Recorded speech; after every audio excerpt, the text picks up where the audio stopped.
Romantic कहानियां पर आप सभी का स्वागत है। बेटी का सवाल सुनकर मीनाक्षी देवी मुस्कुराई और अपनी बेटी को घर के एक सीक्रेट रूम में ले गई जहां एक लॉकर था। मीनाक्षी देवी उस लॉकर की चाबी अपनी बेटी के हाथों में थमाते हुए बोली, ये खजाना आज भी इसी लॉकर में है, खुद ही खोल कर देख लो। मीनाक्षी की बेटी अनुराधा को लगा कि लॉकर में हीरे जवाहरात सोना चांदी को देखने को मिलेगा, लेकिन जब उसने लॉकर खोला तो देखकर उसके होश उड़ गए। वहां कपड़ों के लिपटे पुराने दस्तावेज जिस पर अचार बनाने की प्राचीन रेसिपी लिखी हुई थी। अपनी बेटी को हैरान में देखकर मीनाक्षी देवी ने कहा, दरअसल तुम्हारे पूर्वजों का अचार का बेहद पुराना बिजनेस था जिसकी रेसिपी केवल घर के बड़े बुजुर्ग ही जानते थे और मरने से पहले वो रेसिपी सबसे भरोसेमंद औलाद को बता देते थे। तुम्हारे परदादा ने अपना पुश्तैनी काम छोड़ दिया, लेकिन उसकी रेसिपी उन्होंने कोने के घर में दबा रखी है और मरते समय तुम्हारी दादी को बताया कि घर के कोने में जमीन के नीचे दबी पुरखों की सबसे।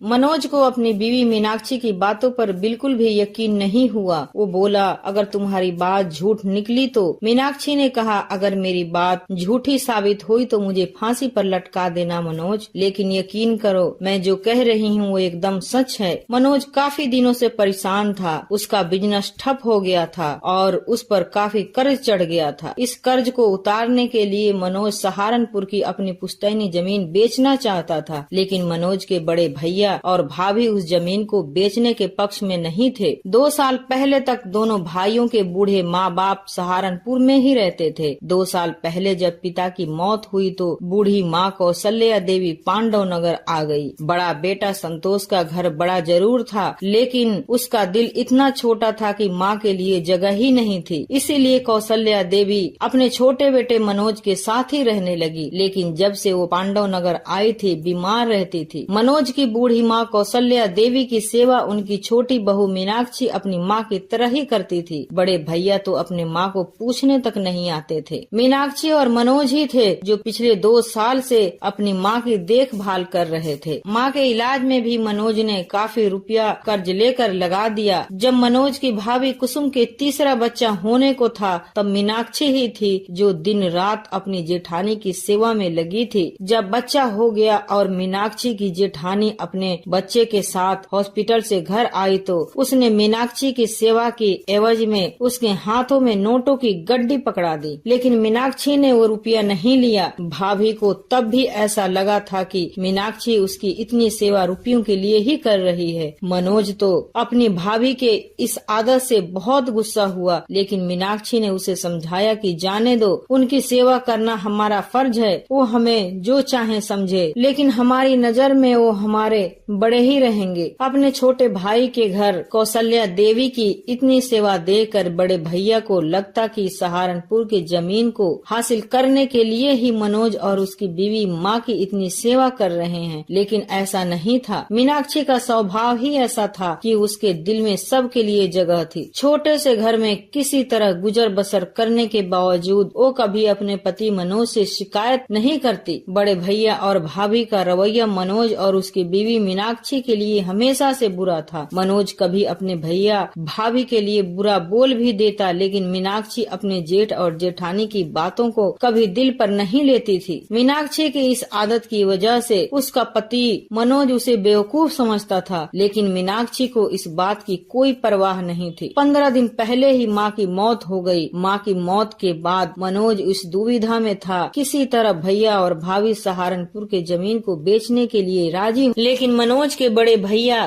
किसी भी कीमत पर अपने बाप दादा की जमीन नहीं बेचना चाहते थे। मनोज आज ही अपने भैया से मिलकर आया था और तब से ही बेहद परेशान दिख रहा था। अपने पति को टेंशन में देखकर मीनाक्षी समझ गई थी कि आज फिर से सहारनपुर के जमीन को लेकर उसके पति की बड़े भैया से कहा सुनी हुई है। मनोज की बीवी मीनाक्षी दिल की बहुत सीधी थी। वो अपनी जेठानी की तरह तेज होती तो शायद उसका पति मनोज इतना परेशान भी न होता। फिर फिर भी मनोज अपनी बीवी से बहुत प्यार करता था। पांडव नगर कॉलोनी में ही दोनों भाइयों का घर था। मनोज के बड़े भैया बैंक में मैनेजर थे। वो चाहते तो अपने छोटे भाई का अपने बैंक से लोन करवाकर उसके अचार के बिजनेस को फिर से खड़ा करने में उसकी मदद कर सकते थे, लेकिन उन्होंने ऐसा नहीं किया। बड़े भैया संतोष के 3 बच्चे थे, जिनमें 2 बड़े लड़के शहर के बड़े स्कूलों में पढ़ते थे। मनोज की एक ही बेटी थी जो 6 साल की हो चुकी थी, लेकिन उसे महंगे स्कूल में पढ़ाने की औकात मनोज के नहीं थी। इसीलिए मनोज ने अपनी बेटी अनुराधा का एडमिशन पांडव नगर के सरकारी स्कूल में करवा दिया था। रात को मीनाक्षी की बेटी सो चुकी थी और मनोज भी अपने भैया के घर से मायूस होकर लौटा था। खाना खाते समय ही मीनाक्षी अपने पति से ऐसी बात बताई कि उसके कानों पर विश्वास ही नहीं हुआ। मीनाक्षी की बात को सुनकर मनोज थोड़ी देर खामोश हो गया, फिर बोला, मीनाक्षी, लेकिन यह बात तुमने मुझे अब तक क्यों नहीं बताई? मीनाक्षी ने कहा, माँ जी को मरे हुए अभी महीना भी नहीं गुजरा। इस बीच मैं इतना बिजी रही कि उनकी बात आपको बताना ही भूल गई। आज आपको इतना परेशान देखा तो मुझे माँ जी की वो बात याद आ गई जो मरने से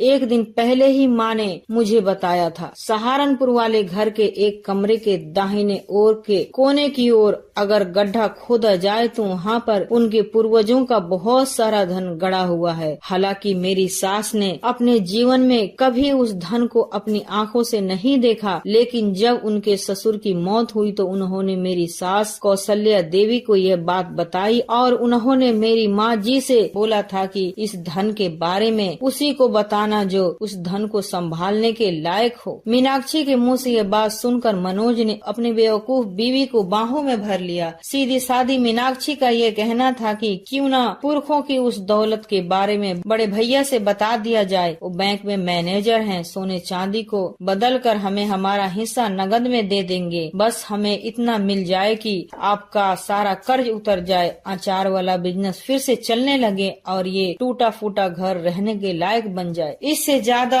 हमें और कुछ नहीं चाहिए। अपनी बीवी मीनाक्षी के भोलेपन वाली बात सुनकर मनोज ने झट से कहा, मीनाक्षी, बेवकूफों वाली बात मत करो। भैया और भाभी को उस छुपे हुए धन की भनक लगी तो वो उसे पूरा हड़प जाएंगे और हमें फूटी कौड़ी भी नहीं मिलेगी। मेरे सर पर हाथ रखकर कसम खाओ कि कुछ भी हो जाए, लेकिन तुम उस धन के बारे में कभी भी किसी को नहीं बताओगे। मीनाक्षी ने कहा, आप ठीक कहते हैं, मैं कसम खाती हूँ कि मैं यह बात किसी को नहीं बताऊंगी, लेकिन हम उस धन को कैसे हासिल करेंगे? मनोज ने कहा, मैं कल ही भैया से सहारनपुर वाले घर की चाबियां लेकर वहाँ निकल जाता हूँ। मीनाक्षी ने कहा, तुम आज ही भैया से सहारनपुर वाली जमीन के चक्कर में लड़के आए हो। वो तुम्हें किसी भी कीमत पर चाबियां नहीं देंगे। अगर उनकी मर्जी के बिना तुम सहारनपुर चले गए तो वहाँ के कई लोग तुम्हारे भैया के करीबी हैं, वो तुरंत उन्हें कॉल कर देंगे। कोई दूसरा उपाय हो तो सोचो। अपनी बेवकूफ बीबी की समझदारी भरी बातों को सुनकर मनोज सोच में पड़ गया। काफी देर सोचने के बाद मनोज के दिमाग में एक उपाय सूझा। उसने मीनाक्षी से कहा, मीनाक्षी, कल सुबह ही तुम बड़े भैया के घर जाना और उनसे कहना कि ये वाला घर जिसमें हम लोग अभी रह रहे हैं वो उसे ले लें और इसके बदले में हमें सहारनपुर वाला घर दे दें। पति की यह बात सुनकर मीनाक्षी ने कहा, लेकिन क्या भैया तुम्हारी इस बात के लिए राजी हो जाएंगे? मनोज ने कहा, हाँ, राजी क्या होंगे, बल्कि वो तो यही चाहते हैं। आज सुबह ही जब मैं उनसे सहारनपुर वाली जमीन को बेचने की बात करने गया था, वो यही कह रहे थे कि ज्यादा कर्ज है तो मैं यह प्लॉट उनके नाम कर दूं, बदले में इसकी कीमत ले लूं या सहारनपुर वाली जमीन ले लूं। यह बात सुनकर मीनाक्षी बोली, ठीक है, मैं सुबह ही भैया के घर जाकर उनसे सहारनपुर वाली जमीन से इस घर को बदलने की बात करती हूँ, लेकिन अगर वो फिर भी सहारनपुर वाली जमीन को हमें देने के लिए राजी न हुए तो? मनोज ने कहा, तुम भी न कुछ ज्यादा ही दिमाग लगाती हो। अरे वो मेरे भाई हैं, मैं उनके रग रग से वाकिफ हूँ। असल में भैया बहुत पहले से हमारे इस प्लॉट को हड़पने के फिराक में हैं। सहारनपुर वाली जमीन देहात में है, उसके मुकाबले ये जमीन बहुत कीमती है। भैया ने मेरा लोन भी यही सोचकर नहीं होने दिया ताकि मैं कर्ज उतारने के लिए मजबूर होकर ये प्लॉट उन्हें दे दूं। इस तरह पांडव नगर में उनकी प्रॉपर्टी भी डबल हो जाएगी और हम जैसे गरीब रिश्तेदारों से उनका पाला भी छूट जाएगा। अगली सुबह मनोज के बड़े भाई भाई संतोष अभी ड्यूटी के लिए तैयार ही हो रहे थे कि मीनाक्षी उनके घर पहुंच गई। मीनाक्षी की जेठानी कुसुम ने अपनी देवरानी को अपने घर देखा तो वो समझ गई कि इसे मनोज ने ही भेजा है। वो बोली, मीनाक्षी तुम दोनों पति पत्नी जो सोच रहे हो ना, वो कभी नहीं होगा। वो मेरे सास ससुर की जमीन है। मैं ब्याह कर उसी घर में गई थी। मैं जीते जी तो उस घर को कभी बेचने नहीं दूंगी। मीनाक्षी ने कहा, दीदी मेरे पति पांडव नगर के प्लॉट के बदले में सहारनपुर वाला प्लॉट चाहते हैं। मेरे पति ने सोच लिया है कि अब वो पांडव नगर में नहीं रहेंगे। महंगा शहर है और कमाई कुछ नहीं, इसीलिए गांव में ही वो छोटा मोटा कोई काम कर लेंगे। आप यहाँ वाला हमारा प्लॉट रख लीजिए, बदले में हमें सहारनपुर वाला मकान दे दीजिए। मीनाक्षी की यह बात सुनकर उसकी जेठानी कुसुम के चेहरे पर खुशी झलकने लगी। वो बोली, मीनाक्षी मैं तो कब से अपने देवर को यही बात समझा रही थी कि पुश्तैनी जमीन बेचने से अच्छा है कि वहीं जाकर रह लो, लेकिन उसे मेरी बात अब समझ आई है। मीनाक्षी के जेठ संतोष ने मीनाक्षी के मुंह से ये बात सुनी तो वो बोले, मीनाक्षी देखो मैं मनोज का सगा बड़ा भाई हूँ, उसके भले की ही सोचूंगा। आज ही मैं यहाँ वाली जमीन के पेपर बनवा लाता हूँ। तुम दोनों पति पत्नी साइन कर देना और सहारनपुर चले जाना। मीनाक्षी की बातों से संतोष और उसकी बीवी कुसुम को लगा कि उनकी मांगी मुरादें पूरी हो गई। एक भाई की मजबूरी का फायदा दूसरा भाई न उठाए तो फिर भाई होने का क्या फायदा। शाम 5 बजे ही मनोज के मोबाइल पर बड़े भाई संतोष का कॉल आ गया और उसने दोनों पति पत्नी को जमीन के पेपर लेकर अपने घर आने को कहा। मीनाक्षी ने अपनी 6 साल की बेटी अनुराधा को साथ लिया और अपने जेठ के घर पहुंच गई। थोड़ी देर में मनोज भी जमीन के पेपर लेकर पहुंच गया। मनोज और उसकी बीवी मीनाक्षी ने गवाहों के सामने कागज पर हस्ताक्षर किए और तभी कुसुम सहारनपुर वाले घर की चाबियां लेकर आई और मनोज के हाथों में थमाते हुए बोली, अब सहारनपुर की जमीन तुम्हारी हुई, ये लो चाबियां। अब तुम लोग चाहो तो उस जमीन को बेच भी सकते हो। और सुनो, सहारनपुर की बस रात को 8:30 बजे खुलती है। दोनों अपना सामान लेकर अभी बस अड्डे पर चले जाओ, वरना आज रात की बस निकल जाएगी। मनोज और मीनाक्षी ने कुसुम की बात मानकर घर से जरूरी सामान लिया और बस अड्डे की ओर निकल पड़े। मनोज के बड़े भैया संतोष और उनकी बीवी पांडव नगर की जमीन हासिल कर बेहद खुश थे, तो इधर मनोज और उसकी बीवी मीनाक्षी भी सहारनपुर की बस में बैठे बड़े खुश नजर आ रहे थे। सुबह सुबह ही मनोज अपने छोटे से परिवार के साथ सहारनपुर अपने पुश्तैनी घर पहुंच गया। मीनाक्षी पूरे दिन पुराने मकान को रहने के लायक बनाने में लगी रही। शाम को मीनाक्षी ने पहली बार अपनी पुश्तैनी घर में खाना बनाया और बेटी को सुलाने के बाद अपने पति से बोली, मनोज हम लोग सारा धन एक साथ नहीं निकालेंगे, थोड़ा सा धन निकाल कर पहले अपने अचार वाले बिजनेस को शुरू करेंगे और बिजनेस को इतना बड़ा कर लेंगे कि हमें अपने पूर्वजों का पूरा धन निकालने की जरूरत ही न पड़ेगी। मनोज भी कुछ ऐसा ही चाहता था, लेकिन इतने बड़े घर में वो धन कहाँ छुपा है ये कैसे मालूम होगा। मीनाक्षी की सास कौशल्या देवी ने मरने से पहले मीनाक्षी को बताया था कि घर के अंदर वाले दाहिने ओर के एक कमरे के कोने के नीचे खुदाई करने पर वो धन मिल जाएगा। तो मनोज और उसकी बीवी पहले दिन से ही काम पर लग और उन्होंने रात में दाहिने ओर का पुराना सा कमरा ढूंढ लिया और उस कमरे की खुदाई शुरू कर दी। लगातार 10 दिनों तक दोनों पति पत्नी घर को खोदते रहे, लेकिन उन्हें उस कमरे में खजाना तो क्या, एक फूटी कौड़ी तक न मिली। उस घर में दाहिने ओर कुल 4 कमरे थे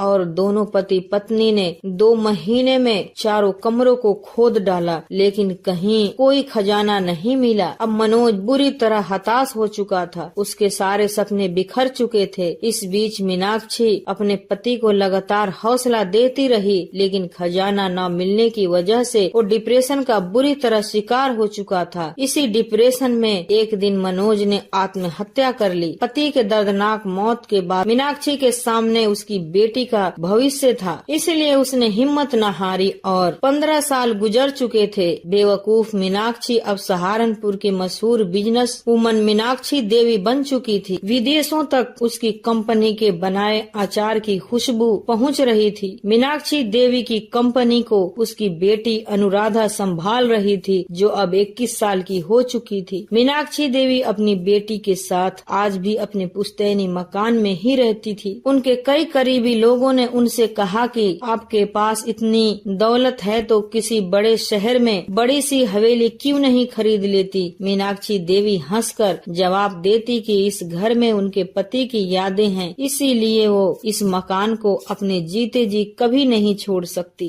एक दिन मीनाक्षी देवी अपने ड्राइंग रूम में थी कि उनके नौकर ने उनसे कहा, आपसे कोई मिलने आया है, बोल रहे हैं कि वो आपके पति के बड़े भाई और भाभी हैं। इतना सुनकर मीनाक्षी देवी ने झट से कहा कि उन्हें अंदर बुला लाओ। 15 साल बाद अपने जेठ और जेठानी को अपने सामने देखकर मीनाक्षी देवी बेहद हैरान थी। वो सोच रही थी कि जो लोग उसके पति की मौत की खबर सुनकर भी यहाँ नहीं आए थे, वो आज कैसे आ गए। चाय नाश्ता के बाद मीनाक्षी देवी ने उनके घर आने का कारण पूछा तो मीनाक्षी देवी के जेठ संतोष बोले, 5 साल पहले मेरे बैंक में डकैती हो गई। इस डकैती में मेरा साला इन्वॉल्व था, इसीलिए पुलिस ने मुझे भी शक के घेरे में ले लिया और मुझे नौकरी से हाथ धोना पड़ा। खुद को बेगुनाह साबित करने के चक्कर में जिंदगी भर की जमा पूंजी चली गई। डकैती की रकम वसूलने के लिए सरकार ने पांडव नगर के मेरे दोनों प्लॉट की कुर्की कर दी और हम लोग किराए पर रहने को मजबूर हो गए। मेरे ऊपर इस वक्त इतना कर्ज है कि मैं मकान का किराया तक नहीं दे पा रहा हूँ। कल मकान मालिक ने हमारा सामान बाहर कर हमें अपने घर से निकाल दिया। हम लोगों के पास अब कोई आधार नहीं बचा तो हम लोग आपके पास आए हैं। मीनाक्षी देवी को जब अपने जेठ और जेठानी की हालत पता चली तो उन्हें बेहद अफसोस हुआ। वो बोली, आपके बच्चे कहाँ हैं? जेठानी ने बताया, मेरे दोनों लड़के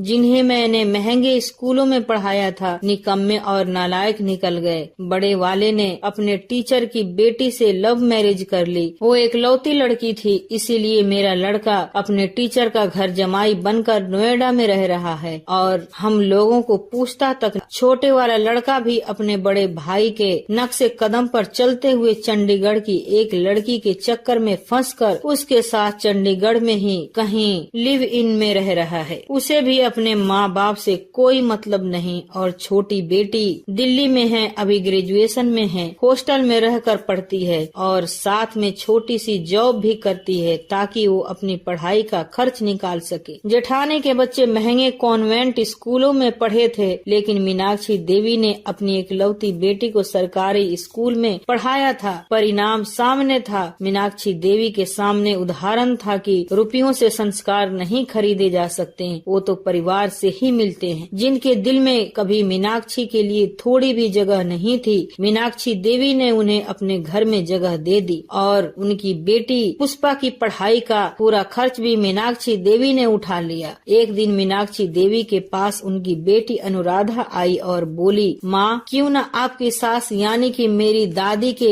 नाम पर एक मुफ्त हॉस्पिटल खोल दिया जाए। आखिर उन्हीं के वजह से तो आज हम लोग कामयाबी के इस ऊंचाई तक पहुँचे हैं। अगर वो मरते वक्त आपको वह राज की बात न बताती तो आज हम लोग किस हालात में होते। मीनाक्षी देवी ने कहा, अनुराधा, तुम बिल्कुल सही बोल रही हो। कौशल्या देवी के नाम से हॉस्पिटल का काम जितना जल्दी हो सके शुरू कर दो। अनुराधा ने कहा, माँ, तुमने एक बात आज तक मुझसे नहीं बताई कि जब पापा को खजाना नहीं मिला तो आपने कैसे ढूंढ लिया और आपको जमीन के नीचे से कुल कितना धन मिला था। मीनाक्षी देवी ने बताया, जब तुम्हारे पापा ने खजाना न मिलने से हताश होकर आत्महत्या कर ली थी, मुझे तुम्हारी खातिर जिंदा रहना था, इसलिए मैं दूसरों के घरों में काम कर जैसे तैसे तुम्हारा और अपना गुजारा चलाने लगी। फिर एक दिन मुझे लगा कि तुम्हारे पापा ने दाहिने ओर के सारे कमरों को खोद कर देखा, क्यों न एक बार बाएं ओर के कमरों की खुदाई करके देखूं। और मैंने अगले 6 महीने तक बाईं ओर के एक एक कर सारे कमरों को खोद डाला और आखिर में मुझे वो खजाना मिला जिसकी बदौलत हमारी किस्मत पलट गई। अनुराधा ने हैरानी भरी आवाज में अपनी माँ से पूछा, कितना सोना मिला आपको माँ? बेटी का सवाल सुनकर मीनाक्षी देवी मुस्कुराई और अपनी बेटी को घर के एक सीक्रेट रूम में ले गई जहाँ एक लॉकर था। मीनाक्षी इस लॉकर की चाबी अपनी बेटी के हाथों में थमाते हुए बोली, वो खजाना आज भी इसी लॉकर में है, खुद ही खोल कर देख लो। मीनाक्षी की बेटी बेटी अनुराधा को लगा कि लॉकर में उसे हीरे जवाहरात सोना चांदी देखने को मिलेगा, लेकिन जब उसने लॉकर खोला तो देखकर उसके होश उड़ गए। वहाँ कपड़ों में लिपटे पुराने दस्तावेज थे जिन पर अचार बनाने की प्राचीन रेसिपी लिखी हुई थी। अपनी बेटी को हैरानी में देखकर मीनाक्षी देवी ने कहा, दरअसल तुम्हारे पूर्वजों का अचार का बेहद पुराना बिजनेस था, जिसकी रेसिपी केवल घर के बुजुर्ग ही जानते थे और मरने से पहले वो रेसिपी अपने सबसे भरोसेमंद औलादों को बता देते। तुम्हारे परदादा ने